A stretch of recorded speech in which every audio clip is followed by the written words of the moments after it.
A couple of weeks ago, I was sitting in my balcony welcoming Estrella, a very close friend of mine. But today I'm also really delighted because I have one of my best friends as well, joining me from his balcony to my balcony, Martyn Crook. So Martyn, welcome to London from your balcony in Atlanta. How are you? Hi, Begonia. I'm good. It's great to be here.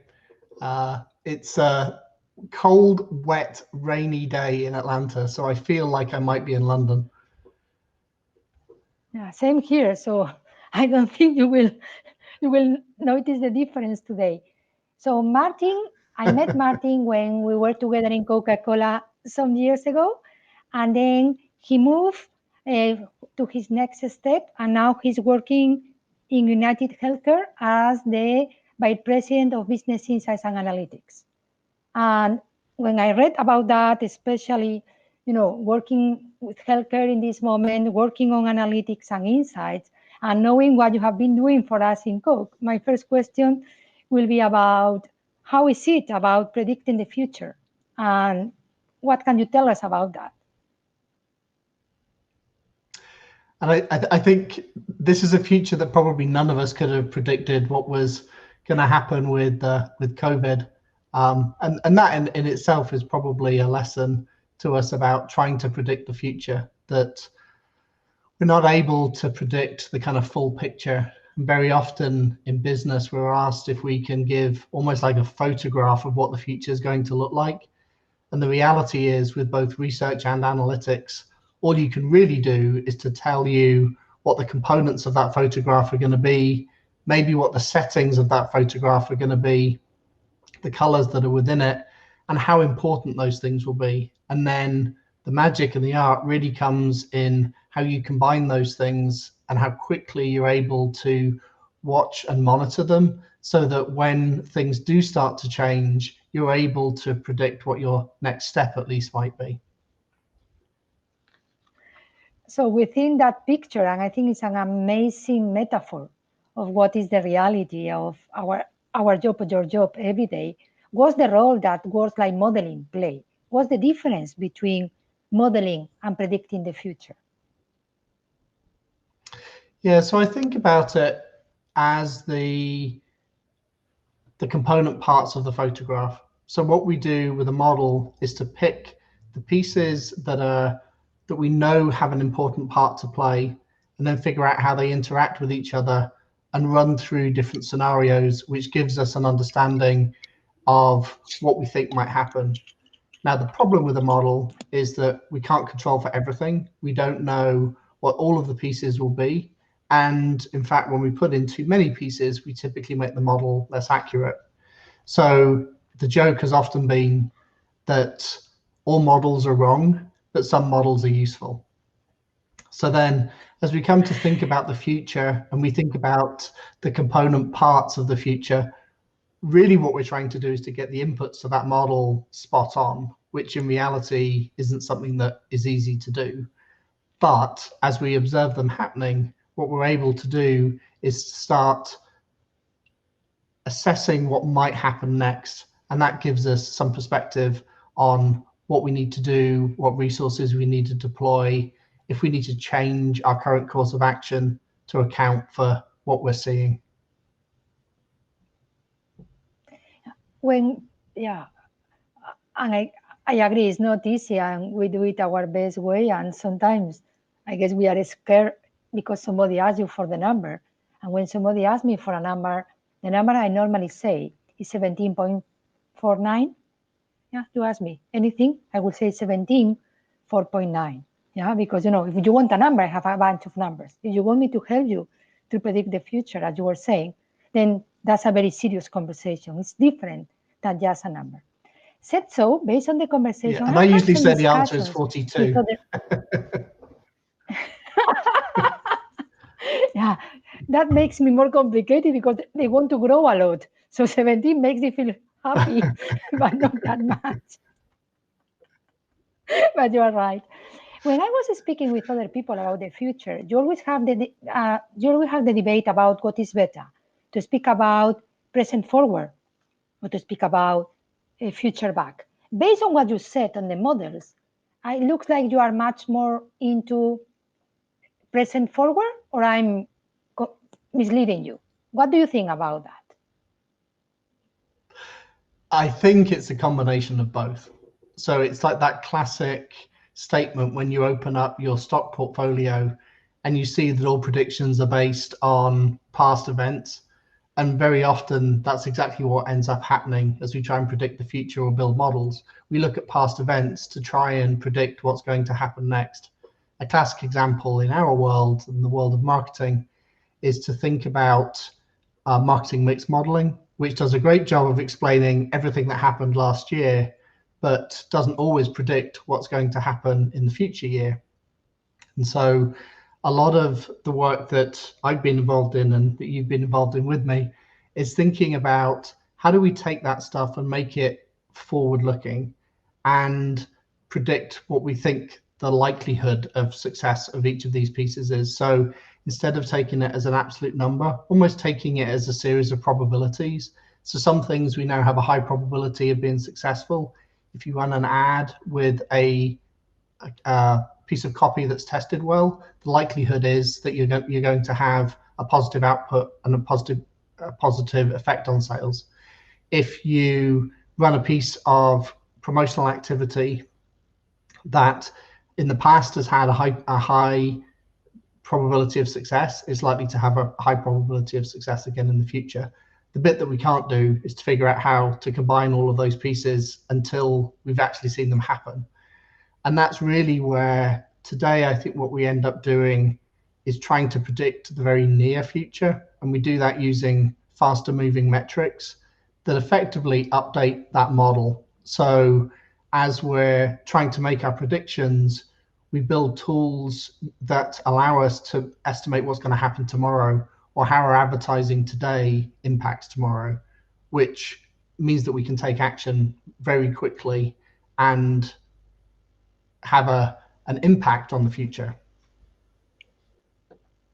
So at the end, it's a little bit like the return to the future. You are part of the future yourself. So whatever you do will change what's going to happen next.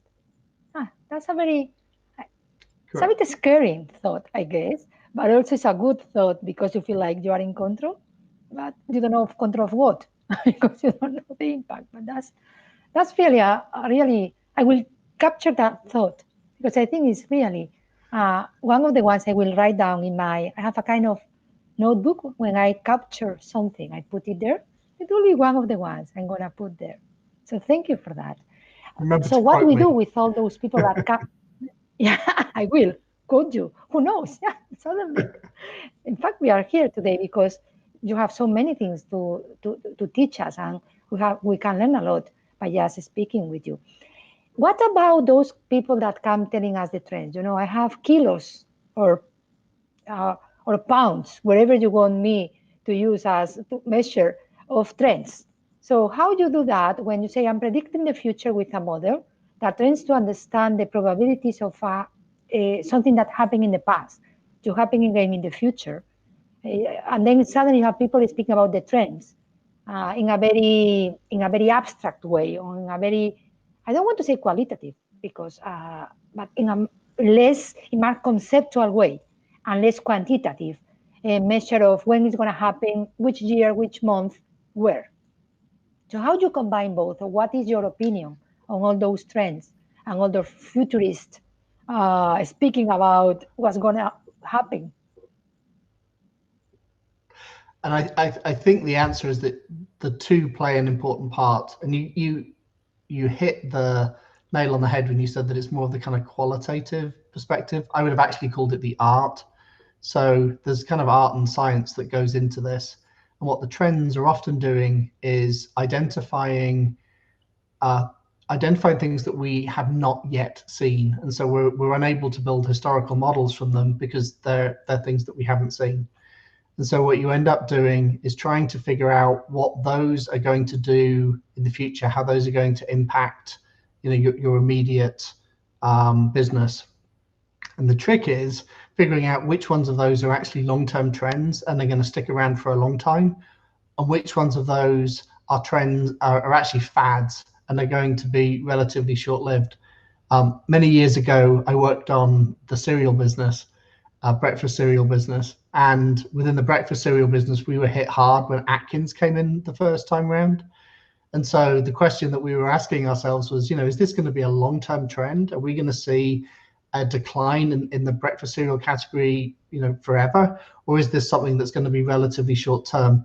And if it's short-term, what actions do we need to be taking to make sure that as we come out of this, we are positioned well for success? And so what we did was to take that trend, look at the habits that people were adopting as a result of that, and then figure out how we could either reinforce those habits, but also make sure that we were the brands that would get picked. So we did a lot of brand equity work.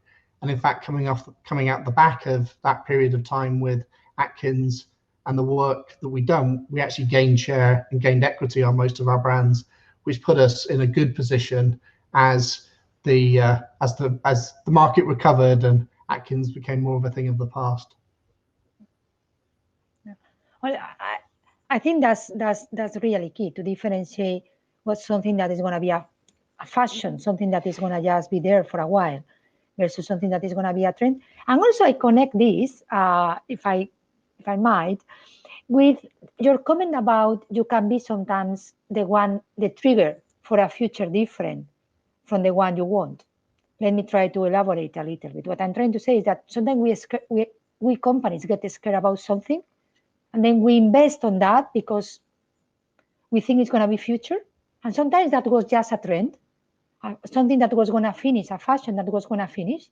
And just because we get in love with it our own selves, we make it last longer than it should. No? So it's very important to make the difference and to keep the control in those moments of a storm, to be sure that there is no problems, and you don't generate the problems that you want to avoid your own self. Very, very interesting. Well, I think that's where you get back into the world of. I think that's where you get back into the world of thinking about behavior and more of the kind of psychology behind it, which is often more classical kind of market research type thinking. So I particularly like the work of BJ Fogg and his BMAT model. So behavior is driven by a person's motivation, their ability to be able to do it, and then some kind of trigger. And so I think what we are often able to do is to figure out broadly what the behavior is, which we observe, we see as trends. The motivation for that behavior is often the hardest thing to actually figure out. And is the piece that's really hard to model, because you can identify that someone's motivation in early January might be higher around health, but you can't figure out what their motivation is likely to be in the middle of the year unless it kind of is attributed to some kind of cycle. Ability is much easier to figure out. I mean, in our world of consumer packaged goods, it was very much driven by distribution. It was very much driven by the ability to actually get the product and to drink the product. And then the triggers is really what we're doing a lot with marketing. So on the one hand, it could be advertising and communications, but on the other hand, it could actually just be the habits that people have created. So drinking a Coke with a meal, having a Coke when I go to the cinema, those triggers are actually much easier to figure out, because we know when we're going to advertise, we know how many meals there are a day, we know broadly how often people go to the cinema. So pieces of that are easier to model. Other parts of it, like the motivation part, are harder to model, and you have to look at the very kind of close in stimulus that's happening to figure out what the motivation may actually be.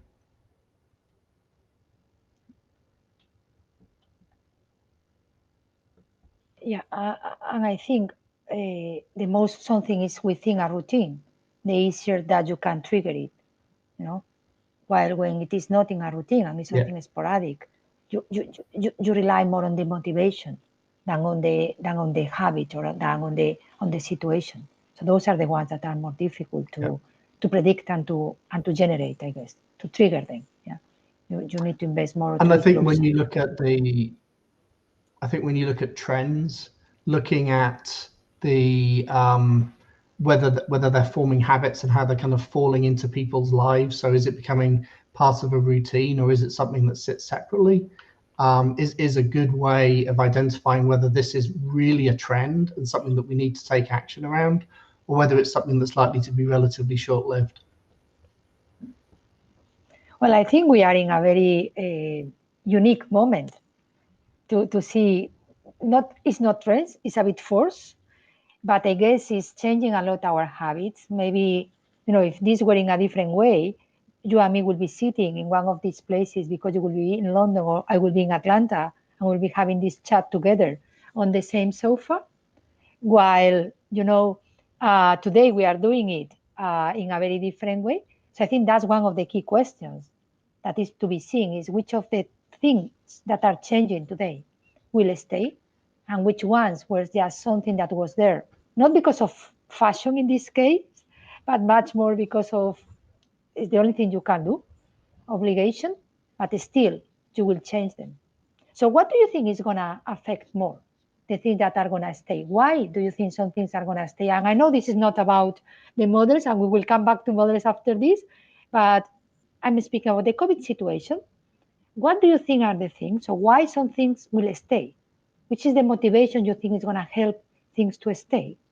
And which is the one that is going to evaporate or disappear in the moment we can be together, you and me, on a sofa, having this conversation?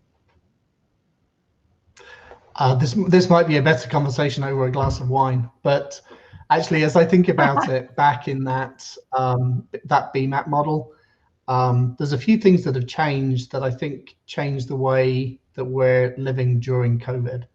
So I'm going to take the letters out of sequence, but the ability piece is huge. So not that many years ago, it wouldn't have been possible for people to work from home, to have high enough speed connections that we could video conference, sometimes feel like we're physically with people when we're not. I happened to start a new role just before COVID started, and then have been spending a lot of time meeting various people around the world. I can tell you that some of those people I feel like I've physically met because I've spent pretty much every day talking to them on video conferences. And the ability to do that wouldn't have been there not that many years ago. Of course, the trigger is more obvious. We're being told, I believe right now in the UK, you've been put back on lockdown. I can see that happening shortly in the US. So that the triggers in this case tend to be a bit more drastic, as it were, in terms of the impact that they have. But of course, also, and this comes back to ability, we couldn't just jump on a plane. If you jumped on a plane to Atlanta, you would need to quarantine. You'd need to have a good reason to be here. Same would be true if I tried to jump on a plane back to the UK. I would get questioned why I was doing it, and then I'd be expected to quarantine for 14 days. So it would be hard to do.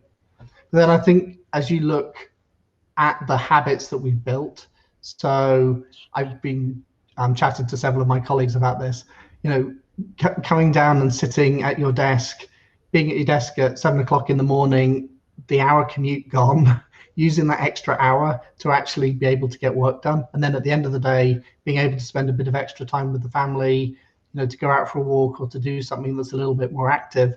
Those types of habits have been well established now, and I think will be difficult to break, which I think is why we'll see a lot more of the kind of homeworking and the situation that we see today happening. I think the rituals that we've created at the end of the day around preparing meals, sitting down again as a family and having a meal together, because we have the time, I think we'll see those play an important role moving forwards.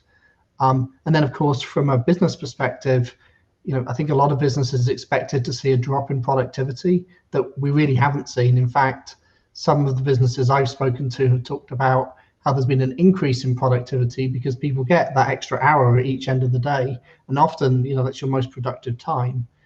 But also there's a potential opportunity there in terms of the cost of real estate. So if you're a business and you're looking at the money that you've lost as a result of COVID and thinking about how you can claw some of that back, a big one is the cost of the real estate and the cost of having people in offices. which could be a very easy lever to pull and to think about how we kind of adjust moving forward.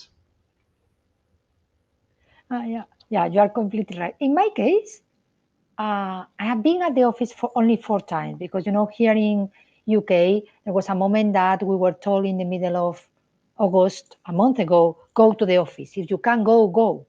Now they have told us, if you can stay home, stay. So for me, it's a bit like, even if I'm Latin, I'm flexible. I get a bit confused. But since I have been to the office, I have realized that there are 2 days that for me is good to go. The best one is Fridays because I have a walk, a very nice walk in my case, through Hyde Park to the office, 45 minutes to 1 hour, depending how fast I go. So it's not just a small walk, and that helps me, especially when I'm back on Friday, to say I finished the week. And it's really like, even if I have a call later on or whatever, it's out of hours. So that one is a key one, and the one about is Monday I have to start also works for me. So I guess I'm also seeing in which moments the habit I used to have at the office is helping me to differentiate moments. And for me, that's key, because if not, it's more difficult to do it. So I think each of us will choose, as you were saying, which are the ones that help us to get the most of the both situations. So let's see. Maybe in a year time, we will be discussing or reviewing this and saying, oh, we were not right. And no, nobody's working from the office, but everybody's doing whatever. Yeah, so they are working from the parks because they don't want to be at home during the summer. Who knows? Coming back to the models. I think this is a place we'd all like to be wrong. Yeah, agree. Yeah, I think this is a place we would all like to be wrong. Yeah, absolutely. But we are where we are, and unfortunately, I mean, things, the time come to tell that we were right in terms of the time that it's going to take us to go out of this and the consequences. But let's see the shine of it. And if we come back to models, if we are saying the models are not so good and are not perfect, they are even bad, if I'm very direct, why we do them? What is the value of continue doing models and buying models or using others' models or challenging ourselves to be more accurate with models all the time?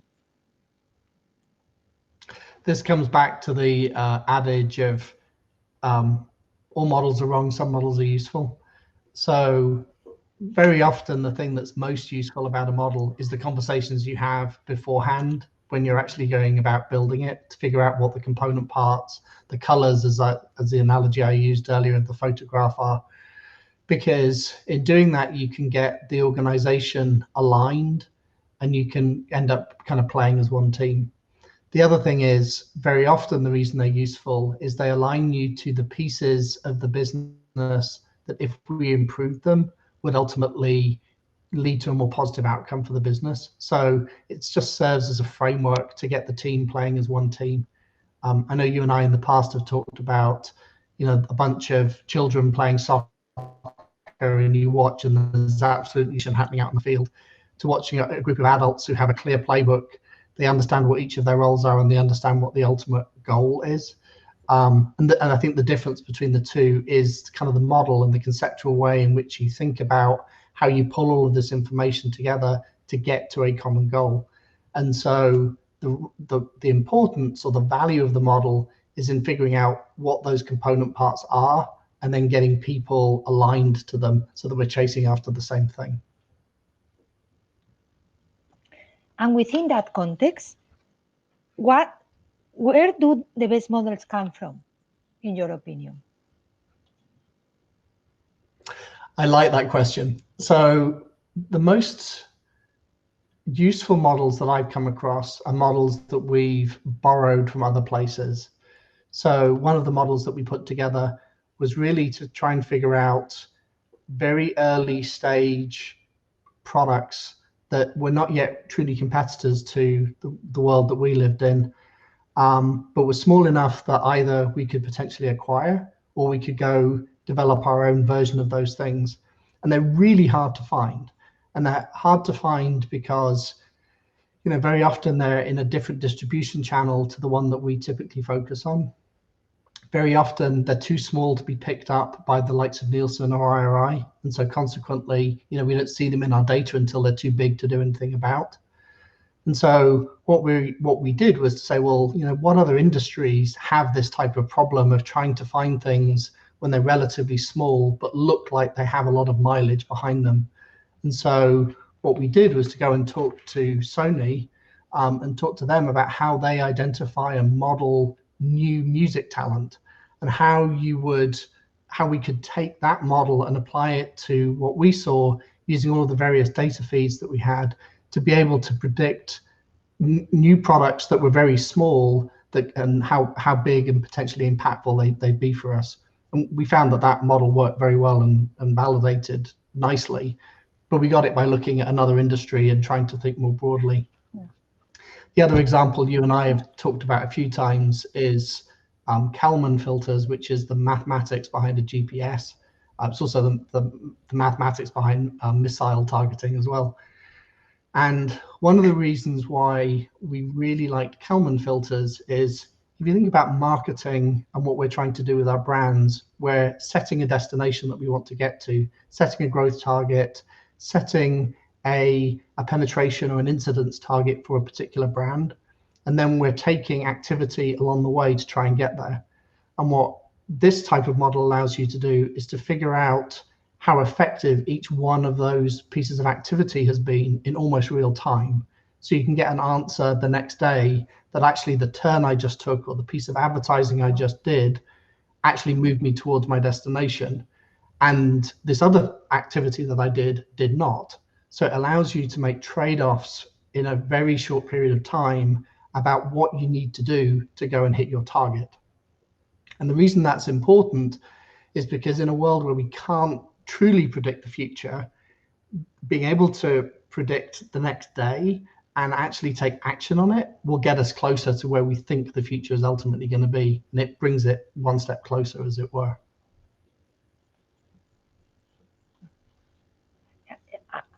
I fully, this is a discussion, as you were saying, that we have had several times, and I guess we will continue having, because at the end, how to be external focused, how to continue evolving and not get in love of the thing you have produced your own self, because also the things are evolving and you need even your models to be alive, no? How you keep them alive versus keep them stagnant. So as you said, it's a tool to be used, it's not a tool to be watched. And in the moment you use it, instead of just watching on TV, you need to evolve it with the usage of the people. It's like somebody that we all make alive together. So imagine that some years ago, I'm not going to say how many years ago, when you started in this career after your degree, you have that model that allows you to see the future. What would have you done differently than the thing you have done? Which will be the one that you will have done or not done or skip or do before or after? I think the biggest thing that it's really a reflection looking back, so I suppose it's not so much a forecast, but it's the thing I would like to be able to have told 12-year-old Martyn, is not to focus as much on the kind of technical perfection of everything. So as you know, my PhD is in nuclear physics. In nuclear physics, it's actually really important that you are accurate and that you do get things right, because the consequences can be very severe. But for the most part, what we're doing isn't nuclear physics.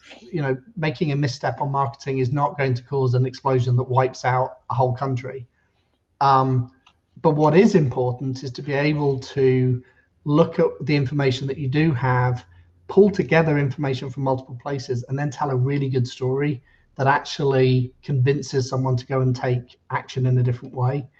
And the thing I would love to tell 12-year-old Martyn is focus on telling those stories, figure out how to tell those stories and the kind of general narrative behind it, because that's the thing that really makes things happen. And it's the thing that makes the models and everything that we do come to life and truly have impact.